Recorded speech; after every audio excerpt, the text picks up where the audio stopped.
Mendoan,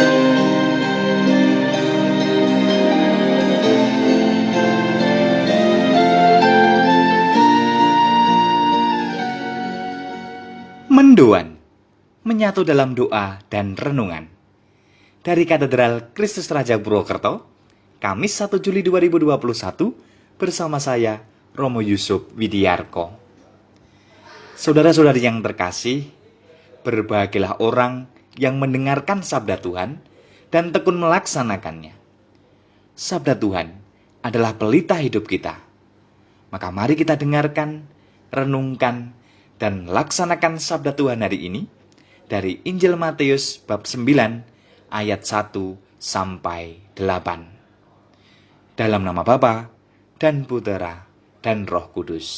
Amin. Tuhan bersamamu dan bersama rohmu. Inilah Injil Yesus Kristus menurut Matius. Dimuliakanlah Tuhan. Pada suatu hari, Yesus naik ke dalam perahu lalu menyeberang. Kemudian sampailah ia ke kotanya sendiri.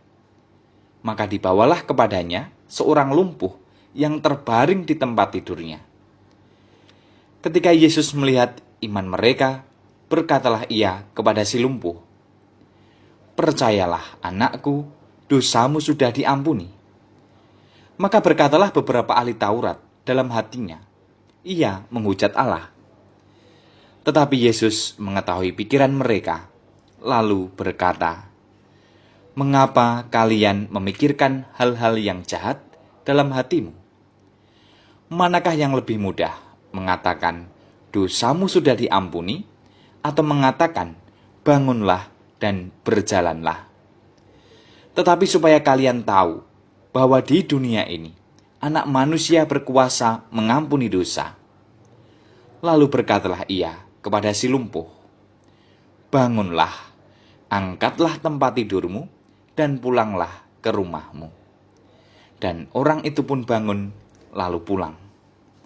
Maka orang banyak yang melihat hal itu takut, lalu memuliakan Allah, karena ia telah memberi kuasa demikian besar kepada manusia. Demikianlah Injil Tuhan.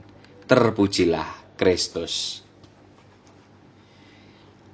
Mengapa kalian memikirkan hal-hal yang jahat dalam hatimu?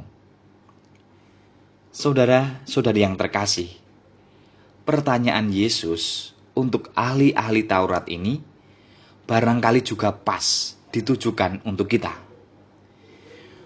Betapa seringkali kita juga mudah memikirkan hal-hal yang jahat, bukannya hal-hal yang baik.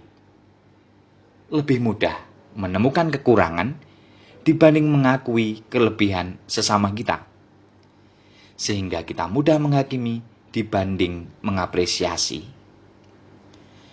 Saudara-saudari, tindakan kita sering ditentukan oleh pikiran kita. Jika pikiran kita sering mengarah pada yang jahat, kemungkinan besar tindakan kita pun juga bermuara pada kejahatan. Jika pikiran kita bersih dan baik, amat mungkin pula tindakan-tindakan kita juga bermuara pada yang baik, pada kebajikan. Kualitas diri kita ternyata ikut ditentukan oleh apa yang ada dalam budi dan hati kita. Saudara-saudaraku, kita hidup dalam ketidaksempurnaan. Selalu ada ruang cacat dan kesalahan dalam hidup bersama dan juga hidup sesama kita. Pun demikian, juga ada banyak ruang kebaikan yang patut untuk diapresiasi. Maka mari kita belajar menemukan kebaikan dalam hidup bersama dan sesama kita. Mari kita belajar mengapresiasi dan menghargai. Saran dan kritik amat dimungkinkan sejauh itu untuk mengembangkan, bukannya untuk menjatuhkan atau mengarah pada yang jahat. Marilah berdoa. Ya Yesus, ajarilah kami mengendalikan budi dan hati kami. Semoga kami tidak tergoda untuk memikirkan hal-hal yang jahat. Semoga kami dapat belajar menemukan kebaikan dalam hidup sesama dan hidup bersama kami. Terpujilah Engkau, kini dan sepanjang masa. Amin. Tuhan bersamamu dan bersama rohmu. Semoga kita semua, keluarga kita, dan aktivitas kita hari ini dalam lindungan dan berkat kasih Allah yang Maha Kuasa, Bapa dan Putera dan Roh Kudus. Amin. Selamat beraktivitas, Tuhan memberkati, dan salam mendoa.